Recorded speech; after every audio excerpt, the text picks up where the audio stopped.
یه اینپوت تایپ تکس با کلاس نیم، یک اینپوت تایپ تکس با کلاس فامیلی و یک دکمه با کلاس btn 1. خب یا send یا هر چیزی کلاس خوب باشه سندش می‌خوایم کنیم دیگه، سند کنیم رو سرور، مثلا با ایجاکس داریم براش می‌گردونیم رو صفحه. استایل فعلا بهش ندادیم، مهمم نیست. فعلا یک خروجی بگیریم بعد بریم سراغ ظاهرش یه چیز باحال درست کنیم. من میام میگم پاک میکنم همه چی رو. document ready function یعنی چی؟ زمانی که صفحه کاملا لود شد این اتفاق بیافته. یه سری اتفاق همجوری میافته، یه سری اتفاق بر اساس زدن یه دکمه یه اتفاق دیگه اون اتفاق یه رویدادی داره. پس دلار پرانتز باز و بسته دبل کوتیشن دات سند، درسته؟ کلیکم اسمش چی بود؟ سند بود اسم کلاسش. میخوای با آیدی کار کنی؟ فرقی نداره، میتونی دات سند بزنی یا شارپ سند اگر آیدی باشه. ممنون که اینقدر خوب بلدید، مرسی. دات کلیک پرانتز باز و بسته چی؟ فانکشن. میایم پایین سیمیکالنشو میذاریم. فانکشن یه پرانتز باز و بسته داره، یه بار آکولاد گوشه آکولاد باز اینجا بستهش اینه برای فانکشن است. توی سند میگیم یه سری اتفاقات بیافتد. مثلا چی؟ ما میگیم ور چیه؟ وریبله، یک متغیره، یک خلاصه بازیه. مثلا اگه بنویسم ور نیم مساویس با، بعد برم صداش کنم چی بود؟ تکس بود. دبل کوتیشن دات نیم بود اسمش، دات چیش؟ دات ولش یعنی ولیوش، مقدارش. چرا؟ چون کنترل ها اینپوت ها کنترلن و اینپوت ها دارای یک ولیو هن. مگه دکمه ولیو سند نبود؟ این هم میشه نیم دات ولیو. همین برای چی؟ فامیلی. و اسمش چیه؟ اسم کلاسش فامیلیه.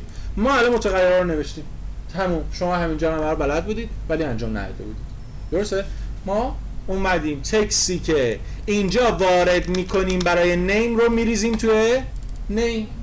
حالا میگیم با زدن دکمه اتفاق بیافته، تمام. بعد کجا نمایشش بده؟ همون باکسی که بهتون گفتم اصلیه که قراره داخلش سری دیزاین پیاده شه. من میگم اسمشو گذاشتم اینر باکس یا هر چیز دیگه، هر چیزی که شما دوست دارید. میزنم دلار پرانتز باز و بسته دبل کوتیشن دات اینر باکس دات اپند پرانتز باز و بسته. بچه‌ها من الکی میخوام بنویسم تگ پی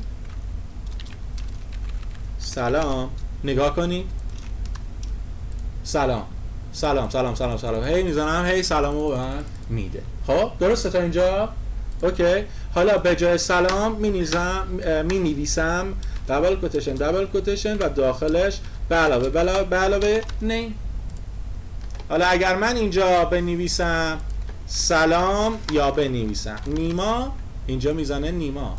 اگر بزنم عبد برام عبد رو میسازه. هر چیزی که بگم محتویات این رو توی چی برام میریزه؟ توی یک پی. حالا میگیم افای کار کن div a فلج، درسته؟ یک div ساختم. داخلش چی داریم؟ باید فکر کنیم. یا میتونیم خیلی راحت اول بریم تو HTML اون بنویسیمش تر و تمیز بیاریمش این. حالا بیایم یه جور دیگه کار کنیم. فعلا div داخلش یک div داره، درسته؟ داخلش یک div داره برای name، دوباره داخلش یک div داره برای فامیلی. حالا میخوای دیزاین بهش بدیم؟ آره چرا نمیخوایم؟ یک استایل بهش میدیم یا یک کلاس بهش میدیم. نگاه کنید با چی آورد؟ ها؟ اشکال نداره، آتش بشان نشده. یک کلاس دادیم. بچه چی شده؟ با چی گذاشتیم؟ سینگل کوتیشن. خودش میذاره، ایراد ازتون میگیره، براتون درستش میکنه. چون نمیتونید دور از دبل کوتیشن استفاده کنی، ایراد ازتون میگیره. میبینید؟ سینگل کوتیشن. بعد کلاس هم آوردم، من میخوام بگم باکسش اسمش نیم باکسه یا این input INPTXT. این کلاس رو به همین هم میدم. بعد میرم این رو خیلی خوشگل تو استایل بهش دیزاین میدم، میگم تو ارتفاعات هست 30 پیکسل، کالرت هست رنگ D20355. یعنی اگر من بیام اینجا، حالا یه کار دیگه هم میکنیم بفریتر؟ نه فعلا بذار اینو بنویسم.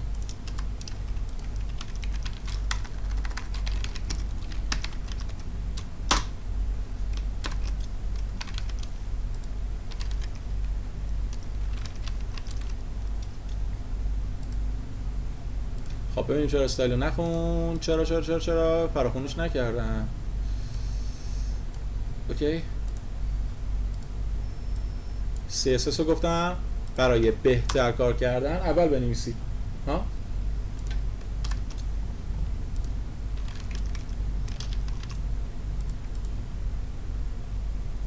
الان که ما یک کالر رو رنگش رو تغییر دادیم پس میتونیم دقیقا اونم بسازیم. آره یا نه؟ اوکی شد؟ مشکل حل شد؟ هیچ سوالی نداریم؟ دیدید خیلی راحته. اپند راحت بود، ما میتونستیم به راحتی اپند کنیم، ولی برای اینکه اون مقدارها رو بگیریم فقط دو تا وریبل. بچه من چقدر کدام کمه؟ حالا این راحت تر یادیست. من می‌خواستم اینو بزنم تو این گیر داده و اینپوت باشه. آره میدونم چیزی میدونم. برای اینکه ما بتونیم روی وبسایتمون رو ریسپانسیو کنیم، خب حتما باید متای ویوپورت رو قرار بدیم روی وبسایت، فراخوانش کنیم. چگونه؟ اینکه میایم مینویسیم متا نیم ویوپورت کانتنت وید مساوی با دیوایس داش وید. یعنی چی؟ اندازه با اندازه رزولوشن دیوایس یکی باشه. متوجه شدین؟ این تو همین قسمت. این که اسکیل منظورش زوم صفحه است که همون رو یک بذارید ثابت بمونه، کاری بهش نداره. من یک دیایوی دارم، یک کلاس بهش میدم، کلاسشو میذارم کانتینر مین پیج. بچه ما میذاشیم پیج باکس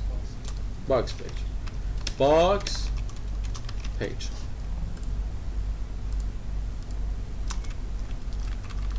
من یک استایل میدم، بچه به این توجه نکنید فعلا. من به این یک استایل میدم، میگم دات باکس پیج، عرضش هست 80 پیکسل، ارتفاعش فعلا همجوری ارتفاع معمولی، ارتفاع که دیده شه، ارتفاعش هست 500 پیکسل 200 پیکسل.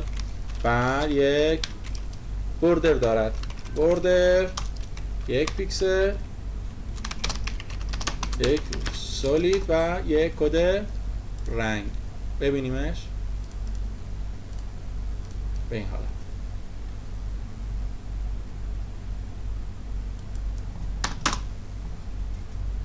اینجا یه باکس به وجود اومد، این بغله، برای اینکه بیاد وسط از مارجین آتو استفاده میکنیم و این اتفاق میافته دیگه، دلش نمیخواد بیافته. اوکی من صفحه‌مو کوچیک میکنم، اسکرول خورد، هیچ اتفاقی هم نمیافته. میخوام براش بنویسم که media only screen and max with dash dot. یعنی چی؟ یعنی از صفر، گوش میکنید؟ از صفر تا داش دات این شکلی باشه. بله این شکلی باشه، از داش دات به بعد برگرد دیفالت. من میگم اگر مانیتور رزولوشن دیوایس رزولوشنش رسید به 80 بک‌گراندش زرد شه. موافقید؟ پس چیه؟ دات باکس پیج بک‌گراند کالر. یلا من این اسپک رو میزنم که شما این بالا رزولوشن رو ببینید، اینجا میزنه، نگاه کنید، دیدید؟ عدد اول رو کار داریم ما. حالا رسید به 80 بک‌گراند زرد شد. یعنی چی؟ یعنی از 0 تا 1080 زرده، به بعد دیفالته. متوجه شدین؟ بچه اینجا اسکرول داره. چی کار باید کنم باهوشا؟ از 0 تا 1080 ارزش 100% یا 90%.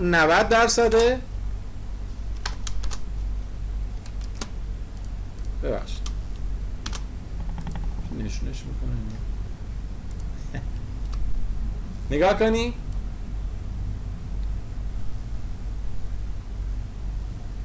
اسکرول خورد؟ نه، همه چی میزونه، همه چی آرومه.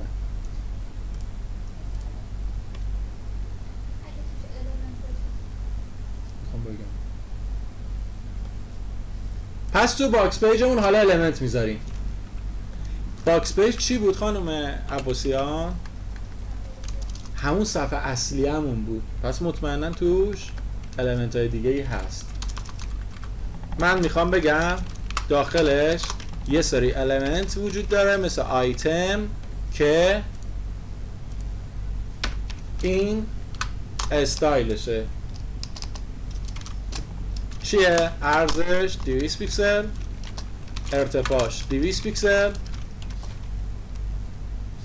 و دیسپلی اینلاین بلاک یا تیبل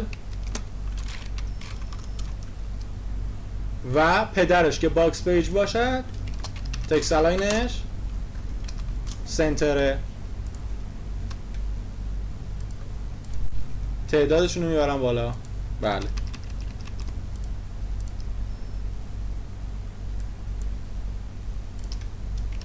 background color red. ببینیم چی میشه.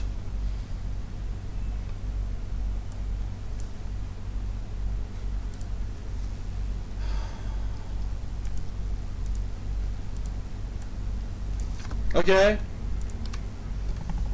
حالا من میخوام بگم این رو کوچیک کنم. میشه 90% باکس زرد و به این صورت.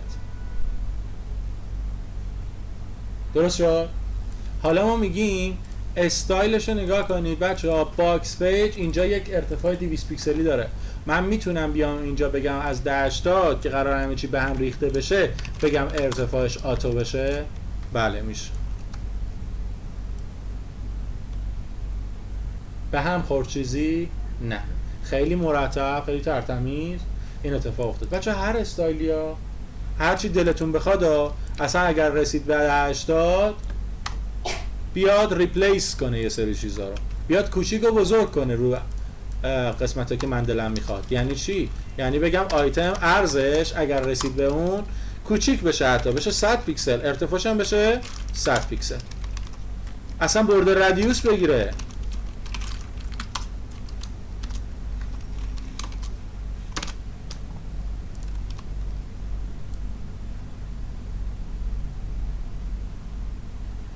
الان با این تفاصیل میفهمیم که همه کار میتونیم بکنیم. همه کار.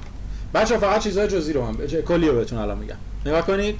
فلوت اگر بود، فلوت برابر با نام. متوجه شدین؟ یعنی چی؟ یعنی که اگر من یه آیتم داشتم، آیتم 1، یه دونه دیگه هم داشتم آیتم 2. تو اینجا 2 تا آیتم دارم، یکی 1 یکی 2. درسته؟ این لاین نیستن، فلوت رایت داره و پایینیه فلوت چی داره؟ لفت داره. یکیش رنگش قرمزه، یکیش رنگش آبیه. توی خروجی به این شکله. درسته یا نه؟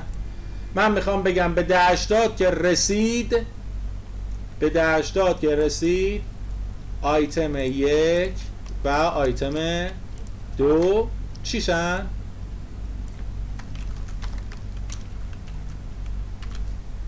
چه اتفاقی بیفته بچه ها؟ جابجاشن؟ فلوتاشون نان شه، فلوت دیگه نداشته باشه. اگه فلوت هم نداشته باشه چه اتفاقی میفته؟ خیلی زیبا تکست الاین سنتر پدر رو به خودش میگیره. آره خیلی بیریخت. آیتم یک فلوت نان آیتم نه یه جا اینجا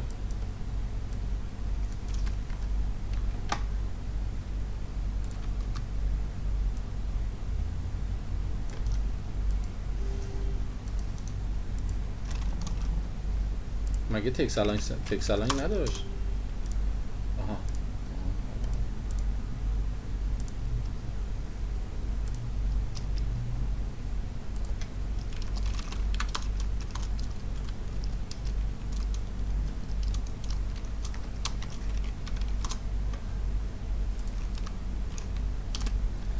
فلج اطفال نمیگیره چیزو، نه تکس الاین سنتر رو نمیگیره هرچی، چون این لاین نیست و ما باید اینجا براش بنویسیم که دیسپلی این لاین تیبل بشه توی، مگه وقتی ما می‌خواستیم وسط بشه دوتا دی آی وی از این استفاده نمی‌کردیم؟ نمیگفتیم دوتا باکسی کنار هم نمیتونه وسط باشه، فقط کنار هم نمیتونه باشه چون خطی نیست، بلاک باید با دیسپلی نوع نمایشش رو تغییر بدیم. درسته یا نه؟ اوکی شد؟ نگاه کنی فلوت لفت و رایت به درشات که رسید تغییر حالت داد، پس هیچ وقت به هم دیگه نمیریزه. می‌بینید کجا فلوت لفت و رایت استفاده کردیم که دکمه ها هست، این بغلا، اینایی که وسطه. نگاه کنید زمانی که کوچیک میشه میتونید حتی دیسپلی رو هم چیکار کنید؟ نان کنید، کلا بره.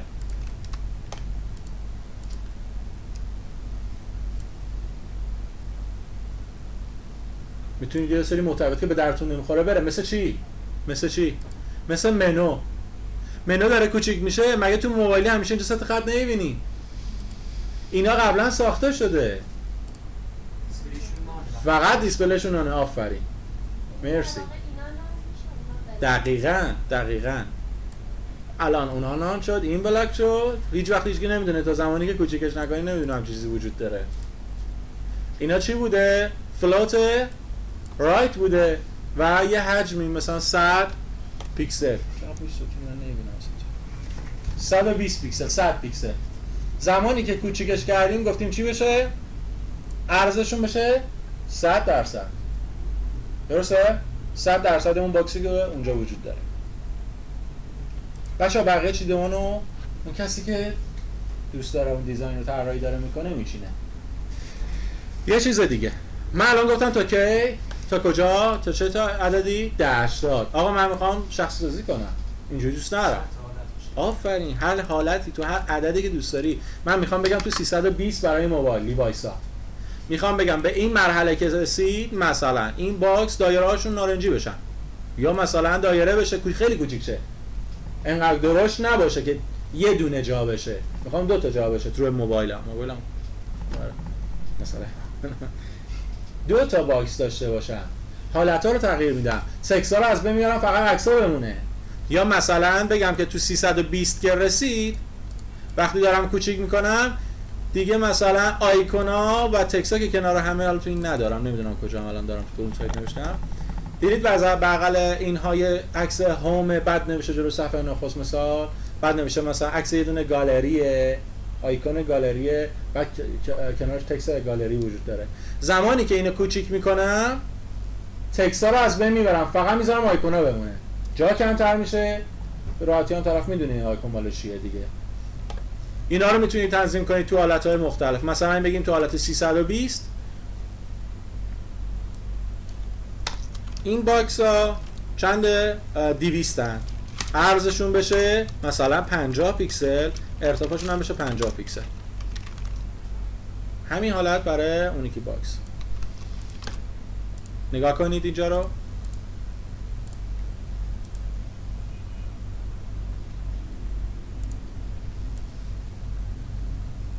این 320 فکر می‌کنم بیشتر، تو ورژن جدیدش کمتر نمیشه.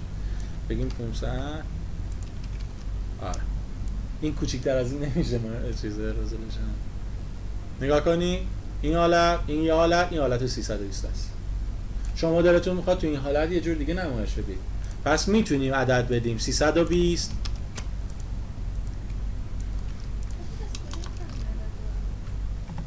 خون الان بهت میگم. از 320 700 میگم 700 800 میزنم 720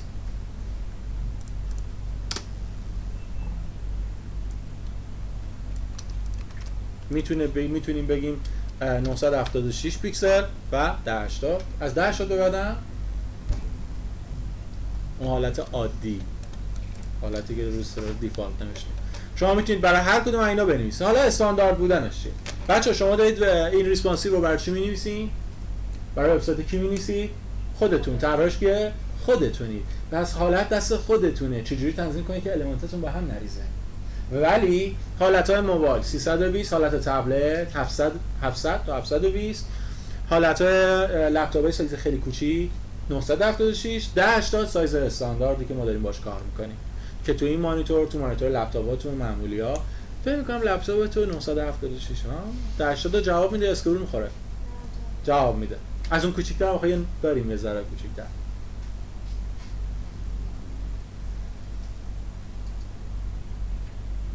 اوکی؟ مشکل نداری؟ سوال نداری؟ بپرس. ها اینو یادم رفت. فلات رو گفتیم برابر با نان. فلات ها نان میشه دیگه. فلات لفت و رایت.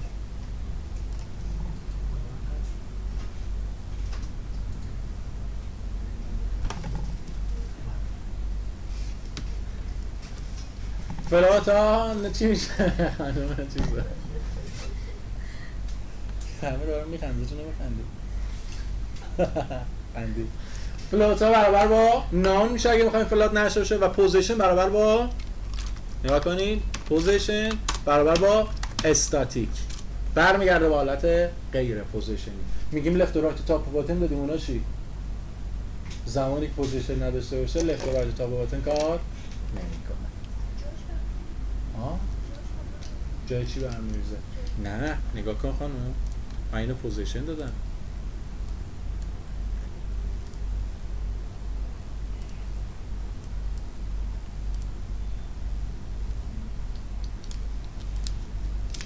خیلی به دردتون میخوره این ریسپانسیو، فوق‌العاده به درد میخوره ریسپانسیو. یعنی اینکه وبسایتتون به قشنگی تو همه، حالا من الان تمرین نمیتونم بکنم، فقط میتونم بهتون بگم تو این مدیاها میتونید چی؟ تو این مدیاها میتونید المنتاتون رو، حالتش رو تغییر بدید، پراپرتی ها رو تغییر بدید، ویژگی ها رو تغییر بدید. بقیه چیزا دست دیزاینره، دست خودتونه. چه حالتی میخواید داشته باشه؟ من نمیتونم بگم مثلا فلات لفت رو برابر با نان کنم. نه، شاید فلات لفت وجود لازم داشته باشید بمونه. میدونی چی میگم؟